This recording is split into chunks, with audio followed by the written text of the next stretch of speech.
Heaven Official's Blessing. Chapter 22. Audio source: WuXiaWorldAudiobook.com. 1,000 miles in a steppe, lost within a sandstorm. The scorpion tail. However, right after he was stung, Xie Lian had also grabbed onto its tail. In fact, he had securely caught hold of the whole scorpion-tailed snake in its entirety. Following that, Xie Lian tightened his grip until the snake completely fainted. Despite having been stung, his expression didn't change in the slightest. He only tossed the unconscious snake to the ground and said, "Everyone should continue to be careful, there may be more snakes nearby."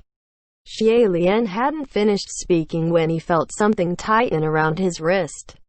When he lifted his head to take a look, he found that it was San Lang who had grabbed hold of him. Slightly startled, Xie Lian asked, "San Lang?" The reason why he had asked this was because the expression currently present on the young man's face wasn't quite right. It was difficult to use words to describe it, but it basically made others tremble with fear. San Lang stared intently at the minuscule wound on Xie Lian's hand. This wound had originally been approximately the same size as a pinprick. However, the poison had spread fast, and thus the back of his hand had swollen into a massive purplish-red hard lump. That small, pin-sized wound had also been stretched until it resembled a cut from a knife. San Lang remained composed. Completely silent, he grabbed Rue and used it to tie a tight knot around Xie Lian's wrist, which stopped the poison blood from spreading further. Although Rue liked to act like a spoiled and pampered child around Xie Lian and wasn't always that well-behaved, it was incredibly docile in San Lang's hands, to the point it seemed as though it was dead. Ever since the two of them became acquainted, Xie Lian had never seen this expression on him before. Just as he was about to speak, San Lang pulled out the dagger hanging at the waist of one of the merchants. Having seen this, Nanfeng instantly understood what he was about to do and called forth a palm flame upon his right hand. San Lang didn't even look in his direction. Instead, he merely placed the tip of the knife into the fire. After sterilizing it, he turned around his head, before he gently yet swiftly sliced a cross mark onto the wound located on the back of Xie Lian's hand. San Lang was about to stoop down when Xie Lian quickly said, "There's no need. The scorpion-tailed snake's poison is too toxic, so it's useless even if you sucked it out. You should be more concerned about getting yourself poisoned." However, the young man didn't allow him to explain. He just held his hand tightly before he pressed his lips to it. Unsure of the reason why, Xie Lian felt his arm, the one San Lang was holding, tremble slightly. On the other side, Fu Yao said, "How can you even get stung like this? Your luck is truly something else. He might not have been bitten at all, so why would you go and grab it? You're simply just causing us more trouble." These words were actually the truth. In fact, now that Xie Lian recalled San Lang's carefree attitude as he tried to tie the snake into a knot, even he felt that San Lang wouldn't have been bitten. And perhaps, even if he had been bitten, San Lang might not have minded it at all. However, it was better safe than sorry. If the young man truly hadn't noticed the snake and was bitten, wouldn't it be useless to regret it then?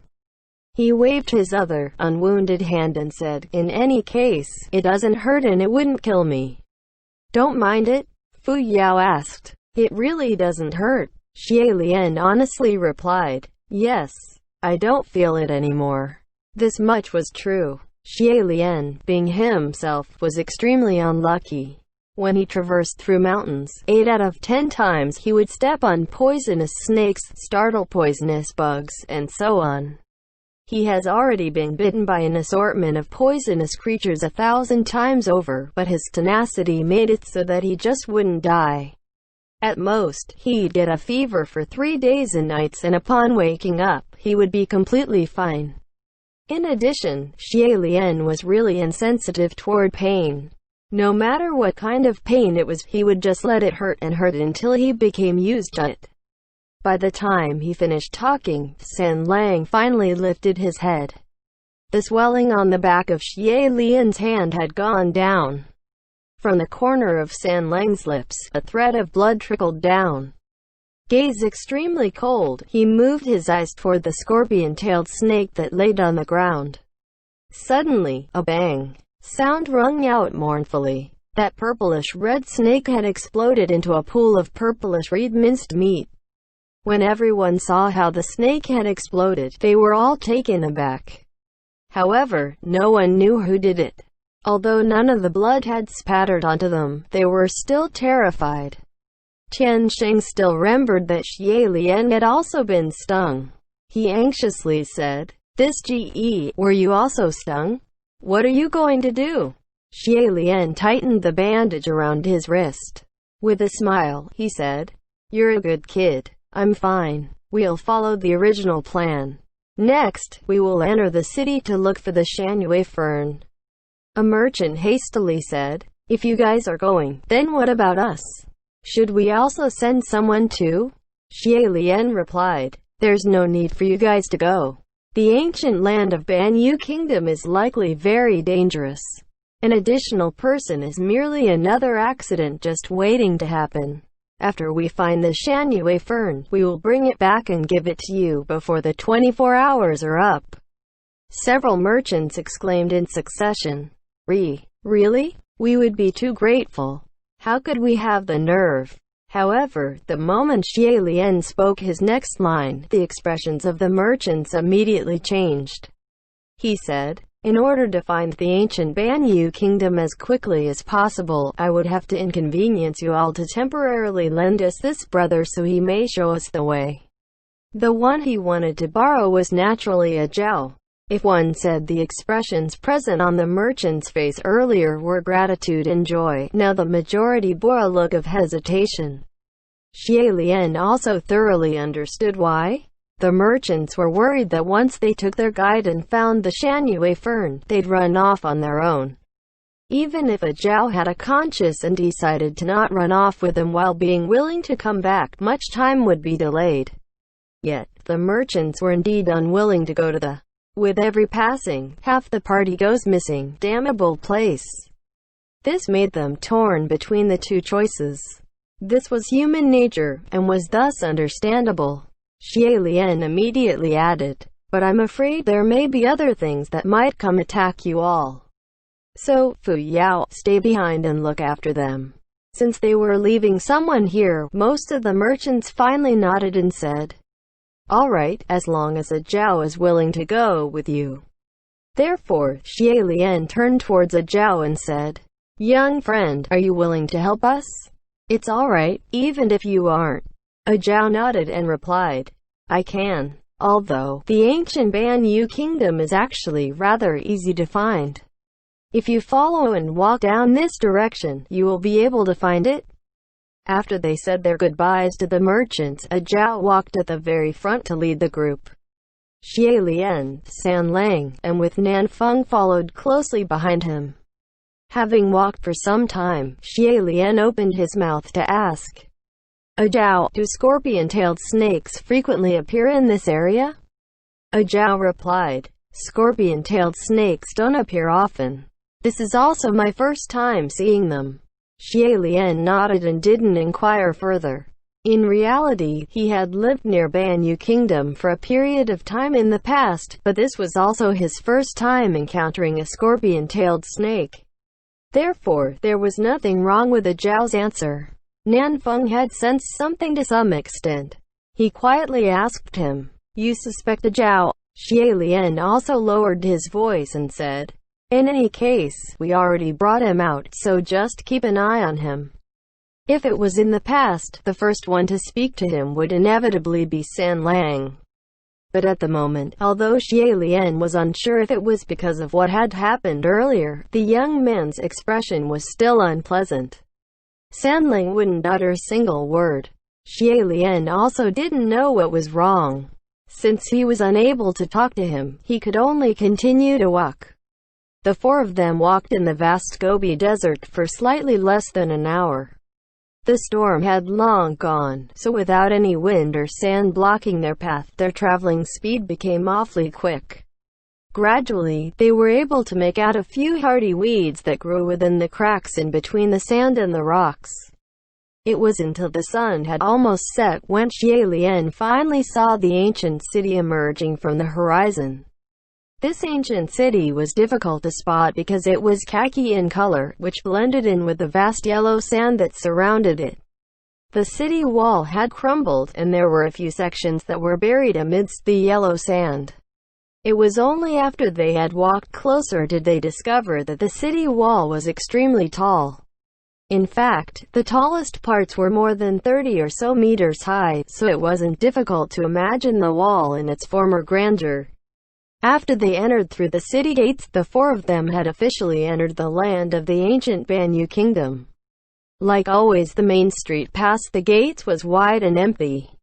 Both sides of the street were filled with broken walls, dilapidated houses, and worn-out rocks and wood. Perhaps repeatedly warning others had already become a habit, because Zhao said, "Everyone, be careful. Don't wander." However, the other three naturally didn't need him to remind them of this. Probably due to the immense contrast between the ancient city of Banyu Kingdom and the one he had imagined, Nanfeng asked in disbelief. "This is Banyu Kingdom. How could it be so small? It can't even be compared to a city."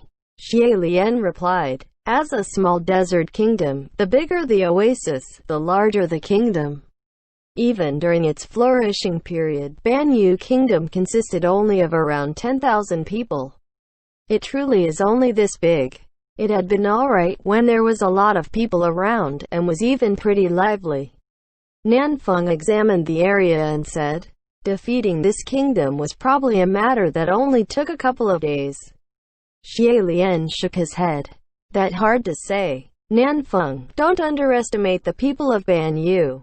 Although their population had only been around 10,000 people, there were always at least 4,000 people in their army year-round. There were more males than females. Apart from the old and the sick and not counting the farmers, practically all the Remang men all joined the army. In addition, all the Banyu soldiers were all at least 9 feet tall. Their personalities were also brave, fierce, and aggressive. While holding a wolf-toothed club, they still dared to charge forward even with a sword stuck in their chest. The soldiers of Banyu were extremely difficult to fight against. Zhao appeared to be slightly surprised. He glanced at Xie Lian and said, "This young lord seems to know quite a lot." Xie Lian kept smiling. Just when he was just about to casually spew some nonsense, Nanfeng spoke again. "What is that wall?" What he had been referring to was an enormous, yellow dirt building in the distance. It didn't seem quite right to depict it as a building, because strictly speaking, it could only be described as 4 giant earthen walls encircling something. There was no door and no roof, just 4 walls, and each was taller than 30 meters high. Stuck on top of the walls was a pole with something attached, and it was so battered that it wasn't clear if it was a flag or something else that fluttered in the wind. For an unknown reason, the sight sent chills into one's heart. Xie Lian turned around, took one glance and said, "That's the Sinner's Pit." Just the name made it obvious that it wasn't going to be anything good. Nanfeng frowned. "Sinner's Pit." After muttering to himself for a moment, Xie Lian replied, "You can think of it as a prison. It's a place specifically for imprisoning criminals." Nanfeng said, "It doesn't even have a door. How are they imprisoned? Don't tell me they just tossed them down from the top." Xie Lian had been considering whether or not to reply when San Lang suddenly said, "They're thrown in. In addition, what's waiting for them at the bottom are poisonous snakes and scorpions, as well as starving beasts." Xie Lian felt himself relax when he finally heard San Lang speak. He glanced at him, but San Lang's gaze only met his for a moment before the boy quickly averted his eyes. Nanfeng cursed. "How the hell is this a prison? This is practically torture. It's too cruel. If the Banyu people aren't sick in the head, then they must be savages." Xie Lian massaged the space between his eyebrows. "Not entirely. Some of the Banyu people had been quite cute. At this moment, Xie Lian suddenly stopped speaking. While his eyebrows furrowed, he said, "Wait." The other three stopped walking. Xie Lian raised a hand and pointed. "Do you all see the pole at the top of the pit? Is that a person hanging from it?" The sun had set and the night had fallen. Since they were all so very far away from it, it had been difficult to tell what exactly was dangling from the pole.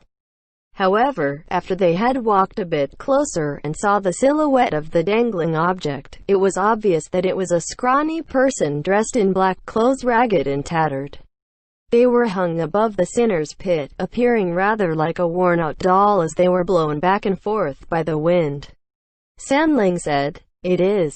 As soon as Zhao saw it was a person hanging up there, his face became slightly pale. This scene appeared extremely mournful and strange. Even someone as calm as Zhao couldn't handle it.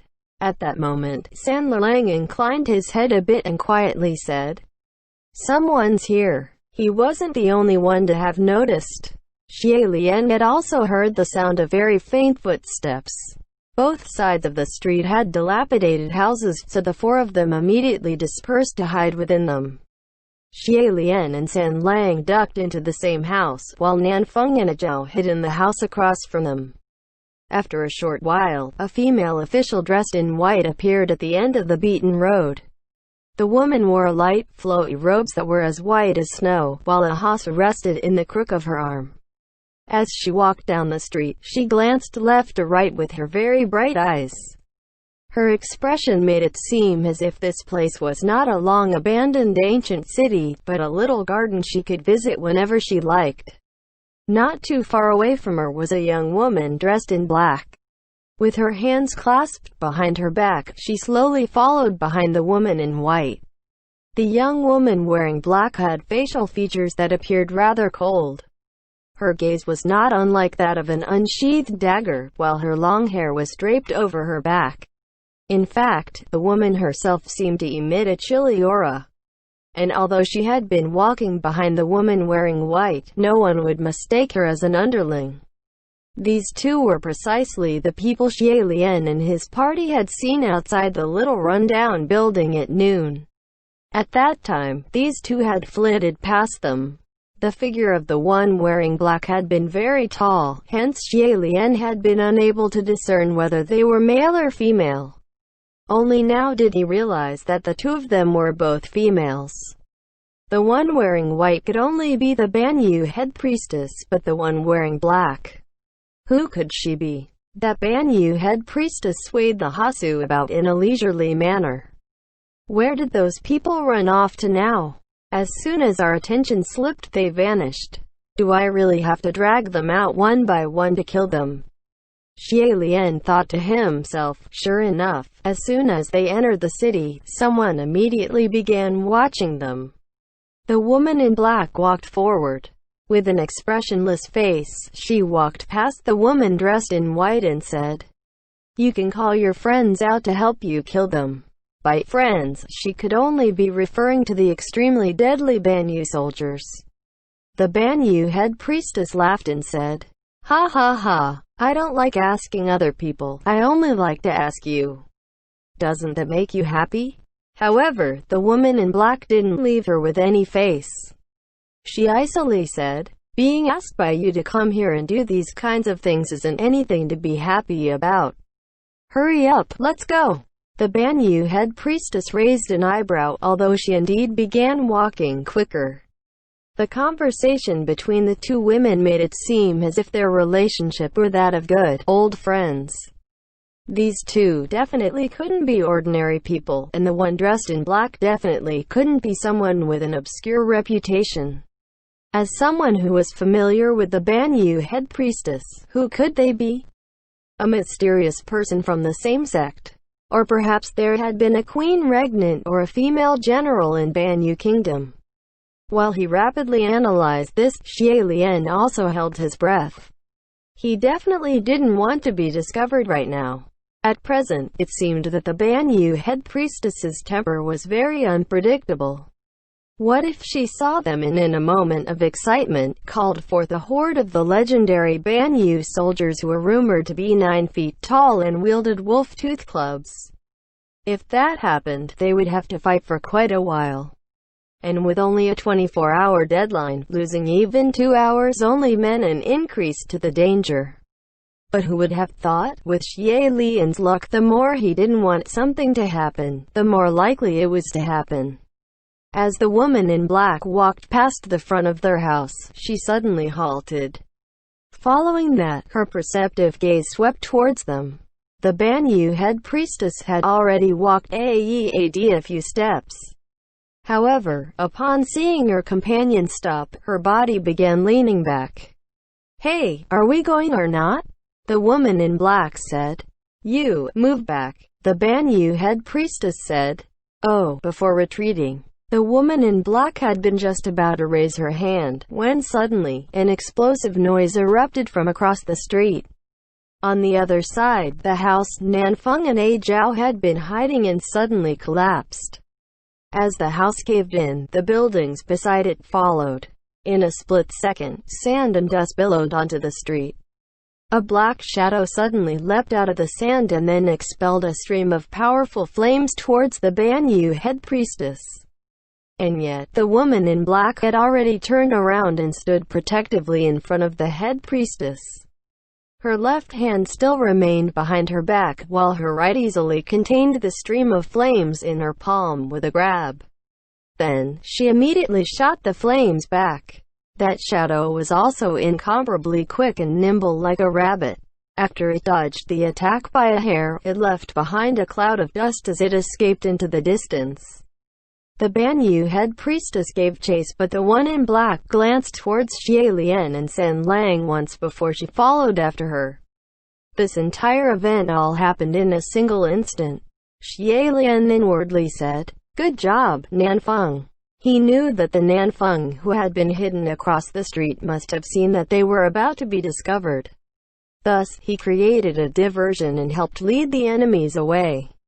And since Nanfeng had been the only one who jumped out, A Zhao must still be in the house.